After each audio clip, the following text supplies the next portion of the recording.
Hello friends, லாஸ்ட்டாக பார்த்தீங்கன்னா இந்த ஏரிக்குள்ளலாம் பார்த்தீங்கன்னா முள்ளுலாம் நிறையா இருந்துச்சு. இந்த பாசாலாம் அதிகமாக இருந்துச்சு. சரி வண்டி போனால் வழுகுன்னு சொல்லிட்டு நம்ம சுத்தம் பண்ணிடலாம்னு சொல்லிட்டு அப்படியே ஜேசிபி பக்கெட் வச்சு அப்படி நிறைய சுத்தம் பண்ணிட்டு இருந்தோம். இந்த குழி பார்த்தீங்கன்னா இதெல்லாம் மண் அள்ளி எடுத்துகிட்டு போயிட்டாங்க. இந்த குழி வந்து ரொம்ப ஆழமாக இருந்துச்சு. இதெல்லாம் கல்லை போட்டு மூடி சமப்படுத்தலாம்னு சொல்லிட்டு இந்த குழிலாம் கல்லை போட்டு மூடிட்டோம்.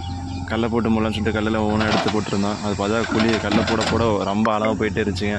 அந்த குழி மூடினா தான் நம்ம கிரிக்கெட் விளாட இந்த மாதிரி ஏதாவது விளையாட்டு போட்டி நடத்த நல்லா நீட்டாக இருக்கும், நல்லா பார்க்க அழகாக இருக்கும். அதெல்லாம் வாக்கிங் போகிறாங்க நம்ம நிறைய பேர் நம்ம ஊர்லேருந்து. அதனால் இந்த குழி இருக்கிறதுனால அவங்களால சரியாக போக முடியல. அதனால் இப்போ இந்த குழி நேரம்னு சொல்லிட்டு பண்ணிகிட்டு இருந்தோம். பார்த்தீங்கன்னா கரை மேலே ரொம்ப தூரத்துலேருந்து நிறைய பேர் உட்காந்து வேடிக்கை பார்த்துட்டு இருந்தாங்க.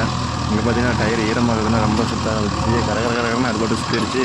அதனால் ஜேசிபி பின்னாடி எடுத்து முன்னாடி எடுத்து திருப்பி எப்படியோ ஒன்று வெளியே எடுத்துட்டுங்க சுற்றி கத்தி அப்புறம் பார்த்தா குழியை கொஞ்சம் கொஞ்சமாக மூடிடலான்னு சொல்லிட்டு மூடிட்டு இருந்தோம். அதை குழி முடிச்சிட்டோம். முன்னாடி வந்துட்டு இந்த கீழே இறங்கி போகிற மாதிரி தடம் பண்ணிடலான்னு சொல்லிட்டு ஏற்கனவே ரொம்ப டேப்பராக ரொம்ப பள்ளமாக இருந்துச்சு. கீழே போனால் வண்டி நேராக செங்குத்தாக போகிற மாதிரி இருந்துச்சு. டேப்பர் பண்ணி விட்டு வண்டி எடுத்துகிட்டு மேலே வந்துட்டு பின்னாடி பேக் சைடாக போய் அந்த பக்கம் முள்ளெல்லாம் சீமக்கரம் நிறையா இருக்குன்னு சொல்லிட்டு அதையும் பிடிங்கலாம்னு சொல்லிட்டு அதையும் பிடிங்கி ஒட்டுக்காக தள்ளிட்டோம். ஒட்டுக்க ஒரு பக்கம் தள்ளிட்டு சரி அதுக்கப்புறம் மேலே வந்துட்டு ரோட்டில் இருக்கிற முள்ளெல்லாம் கொஞ்சம் போடலான்னு சொல்லிட்டு அந்த டர்னில் பார்த்தீங்கன்னா முள் ரொம்ப அதிகமாக இருந்துச்சு. அது பார்த்தா ஆப்போசிட்டில் வண்டி எது வந்தாலும் தெரியல. அந்த டர்னை வந்துட்டு அந்த பாலத்திட்ட ஜல்லி சரிச்சு விட்டு நிறைய பேர் கீழே விழுந்துருக்குறாங்க அந்த இடத்துல. அதனால் அந்த முள்ளை சுத்தமாக பிடிங்கலாம்னு சொல்லிட்டு அந்த மூலையில் இருக்கிற முள்ளெல்லாம் பிடிங்கிட்டு அந்த ஓரக்கிற கம்பத்தை ஓரமாக அப்படியே மண்ணை லைட்டாக மேலே டேப்பர் பண்ணிகிட்டே வந்தோம். பார்க்க சுத்தமாக அழகாக இருந்துச்சு. இந்த மாதிரி உங்கள் ஊர்லேயும் உங்களால் முடிஞ்சது ஒரு சின்ன விஷயத்தெலாம் நீங்களாக செய்யுங்க. யாரையும் எதிர்பார்க்காதீங்க. நீட்டாக செஞ்சால் மக்களுக்கு ரொம்ப பிடிக்கும்.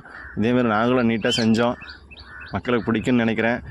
இதே மாதிரி நீங்களும் சப்போர்ட் பண்ணி உங்கள் ஊரில் இருக்கிற யங் பசங்களாம் சப்போர்ட் பண்ணி பண்ணுங்கள்.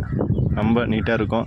இந்த வீடியோ உங்களுக்கு பிடிச்சிருந்தா கண்டிப்பாக ஒரு லைக்கு, ஒரு கமெண்ட், ஒரு சப்ஸ்கிரைப் பண்ணுங்கள்.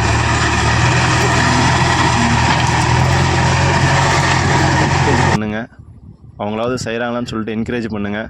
இந்த வீடியோ உங்களுக்கு பிடிக்குன்னு நினைக்கிறேன். பார்த்தீங்கன்னா லாஸ்ட்டாக ஃபைனல் டச் இது. சுத்தம் பண்ணி முடித்ததுக்கப்புறம் வீடியோ பாருங்கள் எப்படி இருக்குன்னு பார்க்கலாம். அப்படி முன்னாடி நிறைய வாங்கன்னு சொல்லிட்டு நான் போட்டு ஜேசிபி முன்னாடியே வந்துட்டு இருந்தேன். ஜேசிபி முன்னாடி வந்துட்டு நிறைய சொல்லிட்டு இருந்தேன். பார்த்தீங்கன்னா முள் நிறையா இருந்துச்சு. அதில் ஓனை தூக்கி உள்ளே போட்டு நிறையிட்டு இருந்தோம். லாஸ்ட்டாக ஃபைனல் அவுட்ஃபிட் இது. ஏறி நிறையிட்டோம். பார்த்தா எப்படி இருக்குது பாருங்கள், பளிச்சுன்னு பலன்னு இருக்குது.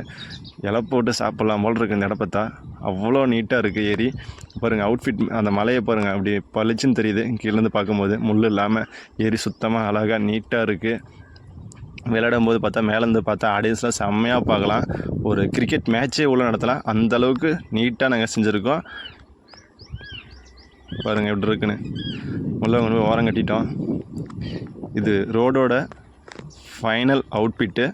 இது பாருங்கள், ரோட்டோரத்தில் ஒரு முள்ளு கூட இல்லை, எல்லாமே பிடிங்கிட்டோம். இந்த வீடியோ உங்களுக்கு பிடிச்சிருக்குன்னு நினைக்கிறேன். கண்டிப்பாக ஒரு லைக் அண்ட் கமெண்ட் பண்ணுங்கள். இதை வந்துட்டு நாங்கள் லாஸ்ட்டு என்ன பண்ண போகிறோன்னா இந்த ஏரிக்கரை வரலாம் ஒரு பனைவதை நட போகிறோம். சுற்றியுமே ஏரிக்கரை ஃபுல்லாக சுற்றியுமே பனைவதை தான் நட போகிறோம். இந்த வேப்ப மரத்தை எல்லாமே அழகுக்கோசரம் அப்படியே விட்டுட்டோம். நீட்டாக இருக்கட்டும், நிழலுக்கோசரம்.